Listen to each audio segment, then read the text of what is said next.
That's a jam. Irish whiskey. It's just good, dude. Oh, I'll taste it. Hot Jameson? It's good.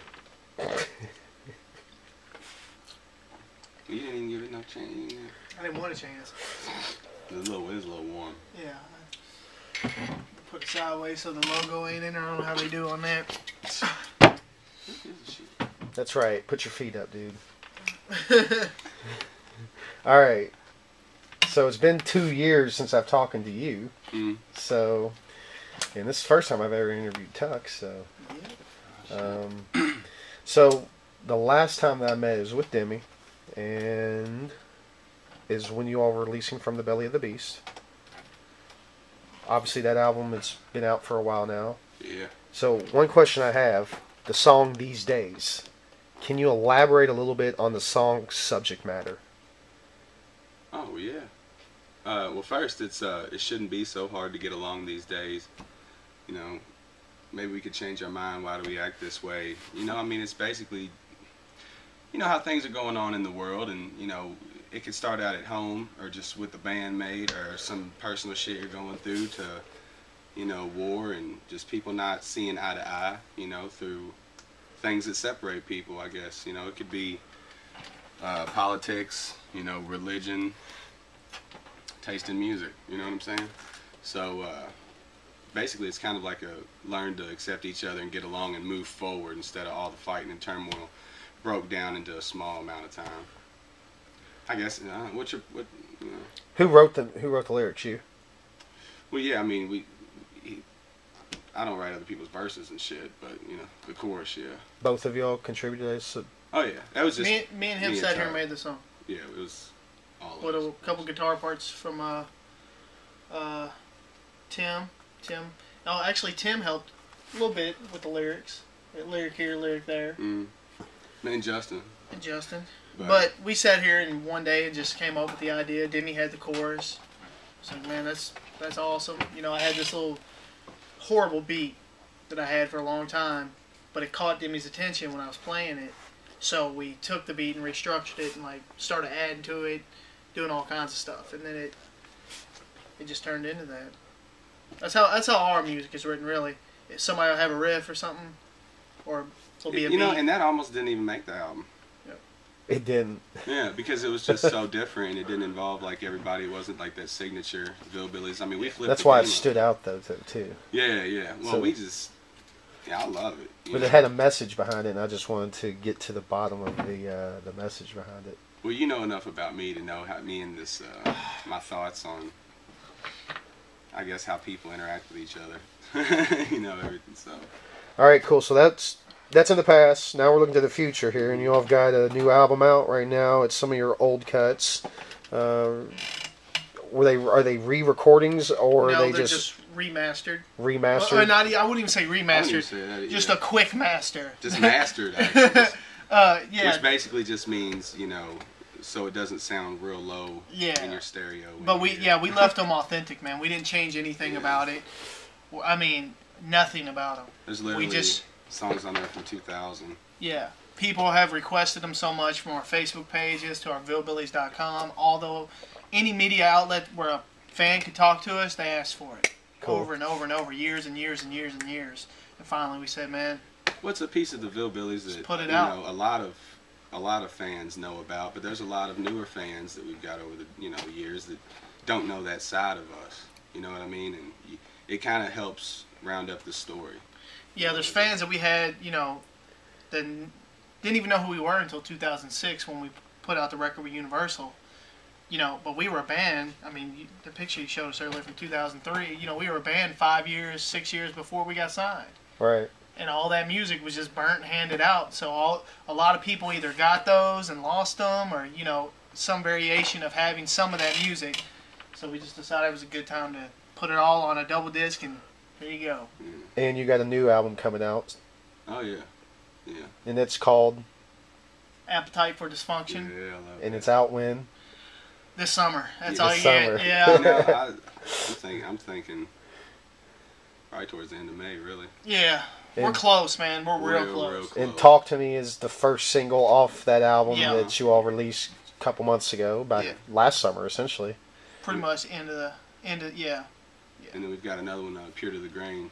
So the video for Talk to Me, another one of your all's classic, like, what the fuck are they thinking kind of videos. Yeah. In 50 words, from A to Z, how did that come about, and what's the deep, dark meaning behind it in 50 words or less? Well, the song, if you listen to the song, 50 words or less, shit. Yeah. The song... Burnt 10. Now you're down to 40. Yeah, you need to think on that for a second. Yeah.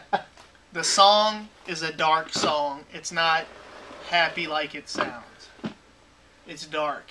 And the video is just a reflection of... It goes through the emotions of love, from the most beautiful, purest piece of it to the darker side of it. And, yeah. Okay, that's good. Leave it at that. So that new album will be out, Appetites for Dysfunction, sometime in the summer. Cool. So in the meantime, though, to, I guess, build on the promoting of that album release, you all going to be playing some shows for Derby. Yeah. And a chance for everyone to see the entire band. Oh, yeah. Play. So tell a little bit about your Derby shows. All right, well, the first one's going to be on the 6th. It's going to be at Tailgaters. Big outside deal. Big stage, bunch of people. Hopefully a bunch of sun. All ages. All ages. And then... on Derby Eve, Oaks, which would be Oaks Day for... Friday night. Friday night. Then we play on May 13th at Churchill Downs for their big opening. I guess, how do you explain that? It's not the opening of the track. It's the... we're kicking off the Paddock concert series at Churchill Downs. There you go. You all found some friends at the Downs, huh? Sounds like it. Since Hullabaloo. Yeah. Since Hullabaloo. That's good. Yeah. Yeah, we got some friends there. I guess. We're actually going to be there. Big shout out Churchill Downs, London. We're actually going to be at the Derby, handing out a bunch of, tickets. Now, are y'all getting a suite this time? Because y'all didn't get a suite at Hullabaloo. Well, no, here.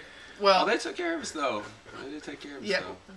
We didn't get a suite, but we got to mingle in the suite area until some lady made us leave. Yeah. But she was a nice lady just doing her job. Because you weren't part of the OJs. Right. No, we weren't with Al Green. But, you know what I mean? It's because I asked Huey Lewis where the bathroom was. Yeah, I swear that's what it was. A lady saw Demi ask... I don't know if I ever told you that. I mean, we tell that story all the time about how you asked Huey Lewis where the bathroom was. But the lady saw that and was like, oh, here, these damn VilleBillies up here asking Huey Lewis where the bathroom's at. They must not be from up here. From around these parts. So, but what was the question you asked? Because I was about to answer it. Oh, no. We're going to be at the Derby. Right. We're going to be in the middle of the infield in a booth handing out tickets to our show for the following Friday. On Derby Day. On Derby Day. We're also going to be there on the 30th. Yep. For their... We're also, they're doing an opening night at the track. A big event, night races at the track. They're having a red carpet and they invited us. Thank you, Churchill. Red carpet for the VilleBillies. Yes, sir. Awesome. Don't mix too well, but we're about to find out. Yeah. All right, cool. So, getting on back to the new album, tell me a little bit about what's the theme of the new album? Because it's Appetite for Dysfunction. So, is it just your all's chaotic roots and how you all are still? Well, it plays more into. This is what I see. Demi might have a different thing, but we all agreed on the album title that it makes perfect sense. Some of the guys have quit and came back, and it's just very dysfunctional. 1 minute people will be feuding with each other, the next minute they'll be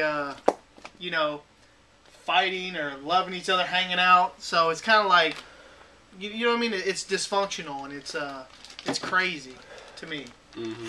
That's what it is. It's just, and if somebody leaves, they come back, and we welcome them back, and you know what I mean? It's just crazy. It's like a real family. You get mad at your mom, and I hate you, and you leave, and then you come back. Well, every title that we've had, anything we've done, had some kind of significance that I guess pertained to us as a friendship, as a group, though, as a family. Because you got the first one, self-titled VilleBillies, then you got From the Belly of the Beast, which with the whole thing with the label went down and everything, and then you putting out early times to give people that timeline, and then Appetite for Dysfunction is just like.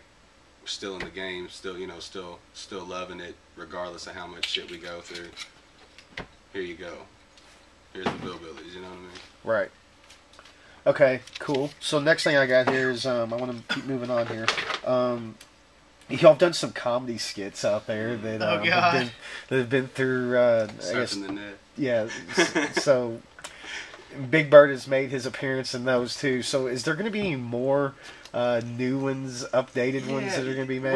We're gonna you know, it's just so much to take on. We've got so many different things. Like, you know, right now, you know, we're putting together a movie, and then we're also, you know, that's the Melted Clock Studio. Now, Melted Clock Studio is Tuck, myself, Nick, and Sean. You know, the same people that we've done all of our videos with. So we take our comedy side and we have fun with it, and we, you know, rob stores with Big Bird, and we, you know, and then we've got $1 Million Records, which is our little, you know, joke, you know, hood rap project or whatever. We just have a lot of fun with this stuff. You know, it's just, it's any way that we can be creative is what we're going to do. We're not, you know, stuck to one thing. You know what I mean? So, yeah, we hit a slow point when we, you know, that stuff's always been in us, but a few years ago, we hit a slow point in VilleBillies recording and stuff. You know, we'd play a show here, a show there. There was no real recording going on at the time because we just put out an album. We were still supporting that.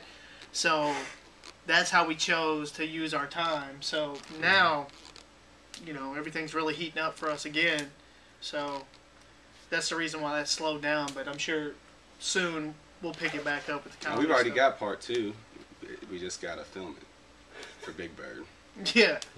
Yeah, we got all that. There's more coming for sure. We were actually trying to make you know, a show, like a comedy show. At the time, that's what we did. We were trying to make a show and pitch it, but we never got around to it because VilleBillies came calling. Mm-hmm. That's the most important thing for us. It's like the mothership. Yeah. So let me ask you this: are you all happy where you're at right now? Yeah, definitely more so than I have been in the Like past couple years. if nothing ever changed for you career wise and you just kept doing what you're doing, would you be happy? No, because I you know, I'm always going to be happy because it could be worse. I could be sick again or some shit. So I'm not going to say that like I'm ungrateful for everything we have and what we do. There's just so much creativity in us and so many goals and so many things that we want to accomplish. If we weren't working on new stuff and we weren't growing, then we would be depressed. You know what I'm saying? So it's not what we get back out of it is what we, you know, give to it. You know what I mean? So there's always going to be projects. There's always going to be a movie or a band or a comedy skit or, you know, just yeah, I mean, something going on. Myself, I'm happy where I'm at right now because I can make and record and listen to my own music. If I couldn't do that, then I'd be really depressed. Mm-hmm. All the other stuff is just bonuses, but I'm not going to lie. I would really, really like to, you know, take it to that next level. You know, get it out there to more people than we are. You know what I'm saying? But if it doesn't happen, I'd be fine with that because, you know, we've been together so long. Who knows if it ever will? Don't care if it does. But I would enjoy it if the masses got to hear our music. Like, you know, not even buy it. I mean, I don't care. I'd give this shit away for free if we could just reach all these people. Much more people than just in this area, in this market. Because, you know, Louisville's Louisville. We love it. But it is Louisville. You know what I mean? You're kind of... You're in this little zone. A lot of people don't even know. The internet exists, though. Yes. Because that means all of our fans that are on the West Coast and... for some reason, Russia, however the hell that happened. Yeah. Russia. Yeah, Russia likes us. Totally weird, but, you know, that's how they can get our music. And, you know, if something's good and, you know, fresh, then it'll spread on its own. And you end up running into some dude at the gas station one day that's like, hell yeah, dude. Yeah. And then you're like, makes your day better. You're like, cool. You know, knowing that they listen to your shit. That's just, it's a good feeling. All right, so aside from the new release that's coming out, what's next for you guys? Well, you know, just to get this album done finally and get the squad back together and starting to make these good songs, we got that feeling again that we hadn't had in a while. The shit got stressful. Is amazing, and to be able to put it out and, you know, have it on the wall, and, you know, we got some big shows coming up. I haven't really thought too much past that. I mean, you know, Child's got his side project, Gentleman Hounds. You know, me and Tuck got our side project, Bass Drum Aliens. I think Dylan's working on some solo shit. I might even work on some solo shit, some Plan a Man shit. Who knows? I mean, it's like he said, I mean, VilleBillies is the mothership. Everybody can do their own thing and come back to this. You know what I mean? It's not going anywhere. All right, excellent. To end, I would like for you all to take one last swig off the Jameson, and we'll call that a day. Okay, nice. All right.